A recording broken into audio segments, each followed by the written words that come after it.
প্রিয় শিক্ষার্থী বন্ধুরা, চলে আসলাম হিন্দু ধর্ম শিক্ষার প্রথম অধ্যায়ের আরও একটি ক্লাস নিয়ে। আজকের পর্বে আমরা আলোচনা করব আমাদের প্রথম অধ্যায়ের পর্ব 2।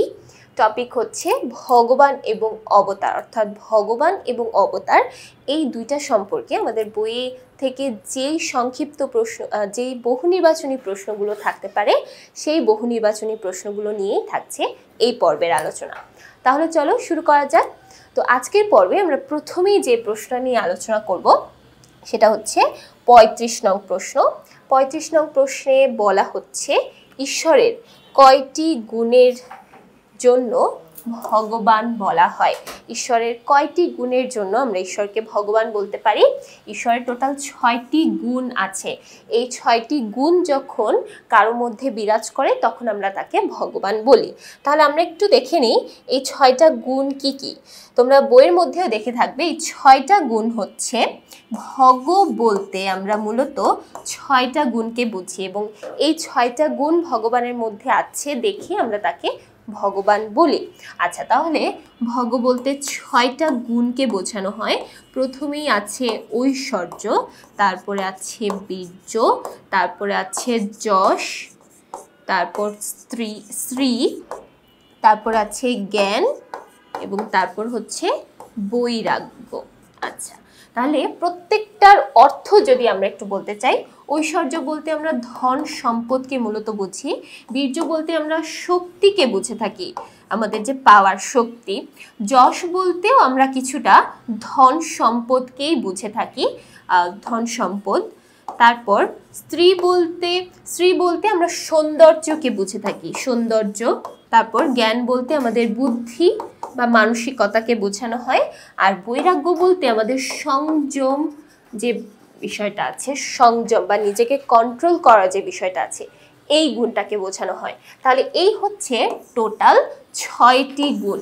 এই 6টি গুণ ভগবানের মধ্যে আছে বিধায় আমরা ভগবানকে ভগবান বলতে পারি এবং এই 6টি গুণকে একসাথে ভগ বলা হয়। এই ভগ আছে বিধায় ভগবানকে আমরা ভগবান বলে থাকি। এরপর আমরা চলে যাচ্ছি 36 নং প্রশ্ন। এখানে বলা হচ্ছে, দেখো, বিষ্ণুর তৃতীয় অবতার কোনটি? তাহলে এখন আমরা আলোচনা করব আমাদের বিষ্ণুর অবতার সম্পর্কে। বিষ্ণুর তৃতীয় অবতার, আমরা জানি বিষ্ণুর টোটাল 10টি অবতার আছে। এখন এই 10টি অবতারের মধ্যে থেকে তৃতীয় অবতার কোনটি সেটা আমাদের এখানে লিখতে হবে। তাহলে আমরা বুঝতেই পারছি আমাদের বিষ্ণুর যে 10টি অবতার আছে সেটা আমাদের মনে রাখতে হবে। এখন আমরা দেখব বিষ্ণুর যে 10টি অবতার আছে সেই 10টি অবতার সম্পর্কে, অর্থাৎ বিষ্ণুর 10টি অবতার আমাদের সিরিয়ালি মনে রাখতে হবে। সো এই সিরিয়ালটা আমরা এখন একটু দেখব। তো প্রথমে আছে মৎস্য অবতার, তারপরে আছে কুর্ম অবতার, এরপর আছে বরাহ অবতার, তারপরে আছে নৃসিংহ অবতার। বরাহ অবতারের পরে চতুর্থ অবতার হচ্ছে নৃসিংহ অবতার, এরপরে আছে বামন অবতার। আচ্ছা, তারপরে আছে হচ্ছে পরশুরাম অবতার, তারপরে আছে পরশুরামের পরেই রাম, তারপরে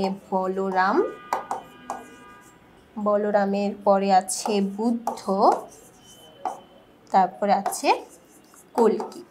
আচ্ছা, এবার দেখো আমাদের টোটাল 4টা যুগ আমরা জানি, সত্য, ত্রেতা, দাপর, কলি। আচ্ছা, তো এখানে প্রথম যে 5টা আমরা দেখতে পাচ্ছি, এই প্রথম 5টা হচ্ছে সত্য যুগের 5টা অবতার। তারপর রাম এবং পরশুরাম এই 2টা হচ্ছে ত্রেতা যুগের অবতার। বলরাম হচ্ছে দাপর যুগের, এবং তারপরে থাকছে বুদ্ধ এবং কল্কি। বুদ্ধ হচ্ছে কলিযুগের একদম শুরুর দিকে এই অবতারটা ছিল এবং কলিযুগের একদম শেষে যিনি আসবে তিনি হচ্ছে কল্কি অবতার। কল্কি অবতারের আবির্ভাব হওয়ার পরেই কিন্তু আমাদের কলিযুগটা শেষ হয়ে আবার সত্যযুগ থেকে শুরু হয়ে যাবে।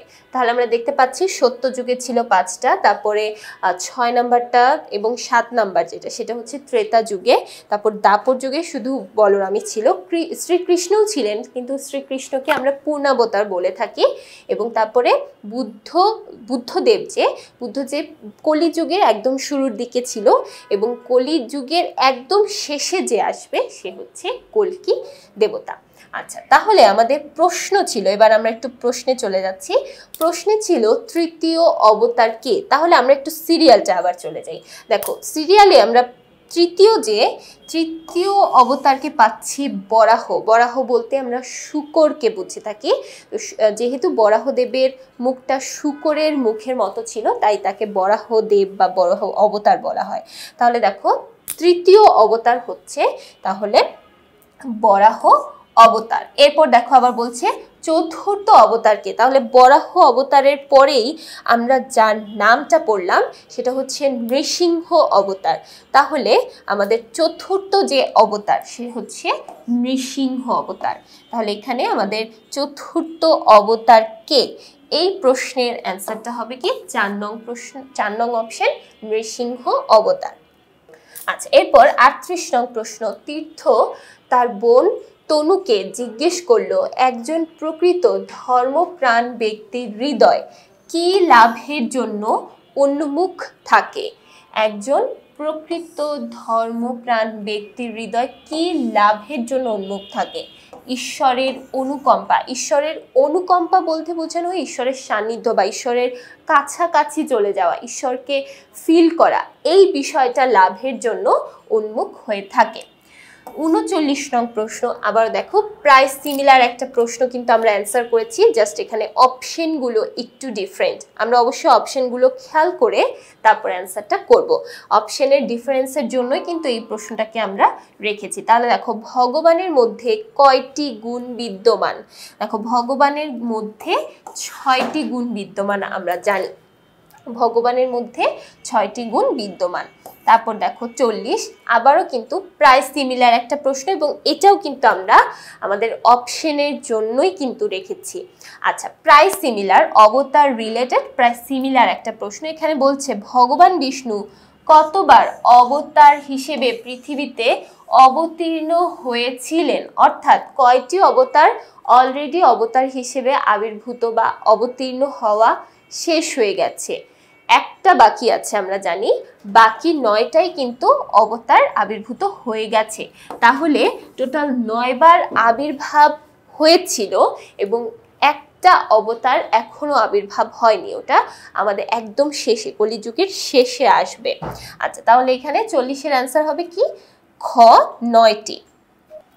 তারপর 41 নং প্রশ্ন, ঐশ্বর্য, শ্রী, যশ, বৈরাগ্য, এই যে 4টি আমরা জানি ভগ বলতে 6টা গুণকে বোঝানো হয়। 6টা গুণের মধ্যে দেখো এখানে 4টি অপশন দেওয়া আছে, মানে 4টি কথা বলা আছে, তো এই 4টিকে একসাথে আমরা ভগ বলতে পারি।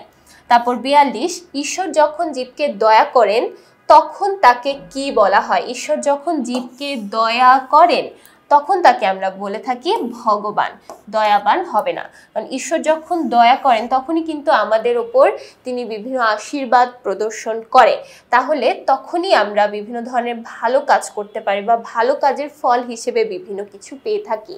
এজন্য বলা হচ্ছে ঈশ্বর যখন জীবকে দয়া করেন তখন আমরা তাকে ভগবান বলতে পারি। 43, অবতার কি? অবতার বলতে আমরা কি বুঝে থাকি? অবতার বলতে আমরা মূলত বুঝে থাকি বিষ্ণুর বিভিন্ন রূপ, বিষ্ণুদেবের বিভিন্ন রূপ বিভিন্ন সময়ে বিভিন্ন যুগে আবির্ভাব হয়েছিল, সেগুলোকে আমরা মূলত বলে থাকি অবতার।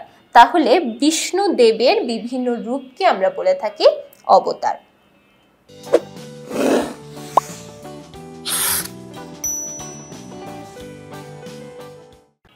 এরপর 44 নং প্রশ্ন, অবতার অসংখ্য কোন গ্রন্থে বলা হয়েছে?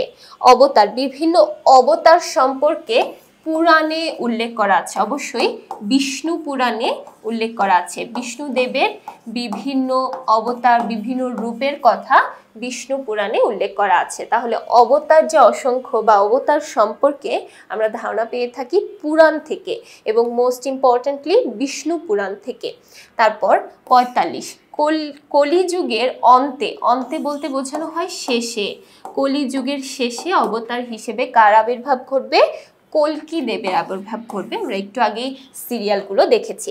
তারপর বিষ্ণুর সর্বপ্রথম কি রূপে অবতীর্ণ হয়েছিল? একদম সবার শুরুতে যেটা চলে এসেছিল সেটা হচ্ছে মৎস্যদেব বা মৎস্য অবতার। সর্বশেষ অবতারের নাম কি? সর্বশেষে যে আসবে সে হচ্ছে কল্কি। দেখো এখানে যদি কল্কি অপশন থাকে অবশ্যই আমরা কল্কিটাই অ্যান্সার করব, এখানে কিন্তু বুদ্ধদেব হবে না, কারণ এই অবতারটাই একদম সবার শেষে, এর পরে আর কোনো অবতারের কথা পুরাণে উল্লেখ করা নেই। 48 নং প্রশ্ন, ঈশ্বরের সাকার রূপ কারা? ঈশ্বরের সাকার রূপগুলোকে আমরা বলে থাকি দেবদেবী। ঈশ্বরের সাকার রূপ হচ্ছে দেবদেবী। তারপর 49, সকল কর্মের ফল দান করেন কে? সকল কর্মের ফল দান করেন ঈশ্বর। ওকে, এরপর 50 নং প্রশ্ন, ভগ বলতে কয়টি গুণকে বোঝানো হয়? আমরা অলরেডি পড়েছি, ভগ বলতে আমরা টোটাল 6টি গুণকে একসাথে বুঝে থাকি। ভগবানের মধ্যে কোনটি পূর্ণরূপে থাকার কথা বলা হয়েছে? ভগবানের মধ্যে ভগর মধ্যে টোটাল 6টি গুণ আছে, এই 6টি গুণকেই সাধারণত পূর্ণরূপে থাকতে হয়, তবেই আমরা তাকে ভগবান বলতে পারবো। 52, ঐশ্বর্য, বীর্য, যশ, শ্রী এগুলো কার গুণ? এগুলো ভগবানের গুণ। এখানে কিন্তু ঈশ্বর হবে না, ভগবানের মধ্যে, ঈশ্বরের মধ্যে এই গুণগুলো আছে বিধায় আমরা তাকে ভগবান বলে থাকি, তাই এখানে অ্যান্সার হবে ভগবানের গুণ। ঠিক আছে। তারপর 53, ভক্তের কাছে ঈশ্বর পূজিত হন। ভক্তের কাছে ঈশ্বর পূজিত হন ভগবান হিসেবে। আচ্ছা, এটা মনে রাখার জন্য আমরা ভ এবং ভয়টা মনে রাখতে পারি, যেহেতু ভক্তটা ভ দিয়ে শুরু হচ্ছে তাই ভগবান কি ভ দিয়ে শুরু হবে, তাহলে এটার অ্যান্সার হবে ভগবান। তারপর 54 নং প্রশ্ন, ঈশ্বরকে 6টি গুণের অধীশ্বর রূপে কল্পনা এবং আরাধনা করা হয়েছে কোথায়? ঈশ্বরকে 6টি গুণ অর্থাৎ ভগবান রূপে আরাধনা করা হয়েছে কোথায়? শ্রীমদ্ ভগবত পুরাণে। শ্রীমদ্ ভগবত পুরাণে, এখানে শ্রীমদ্ ভগবত পুরাণ নামে কোনো পুরাণ নেই, এখানে বোঝানো হয়েছে শ্রীমদ্ ভগবত গীতা এবং পুরাণে, দুইটার মধ্যেই কিন্তু ভগবানের উল্লেখ আছে। আচ্ছা, তারপরে দেখো, আচ্ছা এটা কেন হলো না? কারণ এখানে শুধু গীতা কথা বলা হয়েছে, আমাদের পুরাণেও কিন্তু ভগবানের উল্লেখ আছে, গীতাতেও ভগবানের উল্লেখ আছে। কে প্রয়োজনে ভক্তের বোঝা বহন করে? ভগবান। যেহেতু ভক্তের কাছেই ভগবান বা ভক্তের কাছে ঈশ্বর ভগবান হিসেবে পূজিত হন, তাই ভক্তের বোঝা, প্রয়োজনে ভক্তের বোঝা বহন করবে ভগবান। তারপর দেখো অবতার, এই যে শব্দটা আমরা পড়লাম অবতার শব্দ, এটা একটা সংস্কৃত শব্দ, এর জন্য বোঝানো হয়েছে তৎসম শব্দ। তৎসমই হচ্ছে সংস্কৃতের আরেকটা নাম, তাহলে অবতার কিরূপ শব্দ? এটা হবে তৎসম বা সংস্কৃত শব্দ। তাহলে দেখো আমাদের প্রশ্নে কিন্তু তৎসম না এসে সংস্কৃত কথাটাও থাকতে পারে। ওকে, তাহলে তারপর চলে যাচ্ছি আমরা 57 নং প্রশ্নে। 57 নং প্রশ্নে বলা হচ্ছে যে কে জীব ও জগতের জন্য লীলা করেন? কে জীব ও জগতের জন্য লীলা করেছেন? লীলা করেছেন বিষ্ণু, কারণ বিষ্ণুর অনেকগুলো অবতার সম্পর্কে আমরা জানি, বিষ্ণুর শ্রীকৃষ্ণ পূর্ণাবতার সম্পর্কে আমরা জানি, তাই এখানে লীলা করেছেন বা লীলা করেছেন বলতে আমরা বিষ্ণুকে বোঝাই। 58, পৃথিবীতে বিভিন্ন অবতার রূপে আবির্ভূত হয়েছেন অবভিয়াসলি বিষ্ণুদেব। ভগবান বিষ্ণু কতবার অবতার হিসেবে অবতীর্ণ হয়েছেন? অবতীর্ণ হয়ে গেছেন অলরেডি 9 বার। ঠিক আছে। তারপর 60 নং প্রশ্ন, জীবরূপে ঈশ্বরের পৃথিবীতে অবতরণকে সংক্ষেপে বলা হয় অবতার। যখনই অবতরণ কথাটা থাকবে, অবতরণ মানে হচ্ছে নেমে আসা, অর্থাৎ এই পৃথিবীতে নেমে আসা, এটাকে আমরা বলে থাকি অবতার। ওকে, 61 বিষ্ণুর সপ্তম অবতার কে? দেখো বিষ্ণুর সপ্তম অবতার হিসেবে আমরা পড়েছি কে, যে 1 2 3 4 5 6 7। তাহলে দেখো সপ্তম অবতার কে? সপ্তম অবতার হচ্ছে রামদেব। আচ্ছা, তাহলে এখানে আমাদের অ্যান্সার কি হবে? এখানে আমাদের অ্যান্সার হবে যে 4 নং প্রশ্নটা বা 4 নং অপশনটা রাম। এরপর 62 কলিযুগের শেষ ভাগে কে কল্কি রূপে অবতীর্ণ হবেন? কল্কি রূপে অবতীর্ণ হবেন অবশ্যই শ্রী বিষ্ণু, কারণ শ্রী বিষ্ণুরই 10টি অবতার আছে। 63 কলিযুগে জীবোদ্ধারের মূল মন্ত্র কি? কলিযুগে আমাদের একটাই মূল মন্ত্র, সেটা হচ্ছে শ্রীকৃষ্ণর নাম। 64 নং প্রশ্ন, ঈশ্বর নানা রূপে পৃথিবীতে অবতীর্ণ হন কেন? ঈশ্বর নানা রূপে পৃথিবীতে অবতীর্ণ হন কেন? অর্থাৎ এখানে জানতে চাওয়া হয়েছে এই যে বিভিন্ন ধরনের অবতার, এগুলো কেন আবির্ভূত হয়েছে? এর কারণ হচ্ছে দুষ্টের দমন এবং শিষ্টের পালন। দেখবে শ্রীমদ্ ভগবদ গীতায় খুবই প্রচলিত একটা শ্লোক আছে, যদা যদা হি ধর্মস্য, এরকম। তাহলে এই শ্লোকটার অর্থই হচ্ছে পৃথিবীতে যখনই অধর্ম বেড়ে যায় এবং ধর্মটা সংকটে পড়ে যায়, তখনই শ্রীকৃষ্ণ বা শ্রী বিষ্ণু বিভিন্ন অবতার রূপে আবির্ভূত হন।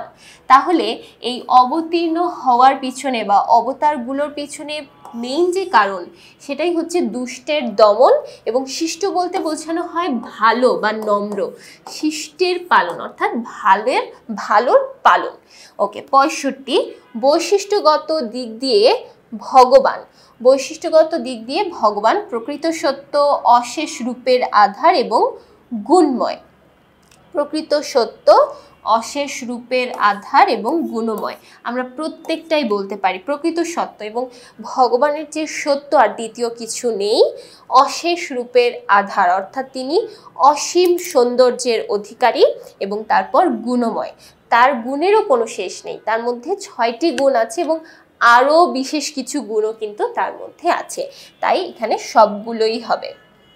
ওকে, তারপরে আমাদের এ পর্বের লাস্ট প্রশ্ন, এখানে বলা হচ্ছে ঈশ্বর নানা রূপে পৃথিবীতে অবতীর্ণ হওয়ার কারণ কি?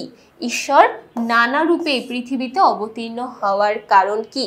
পৃথিবীর সৌন্দর্য অবলোকন? না, অবশ্যই না। পৃথিবীর সৌন্দর্য বাড়ানো এটা কিন্তু মূল উদ্দেশ্য না। পৃথিবীতে অন্য সকল কিছু যখন সুন্দর থাকবে, তখন পৃথিবী এমনিতেই সুন্দর হয়ে যাবে।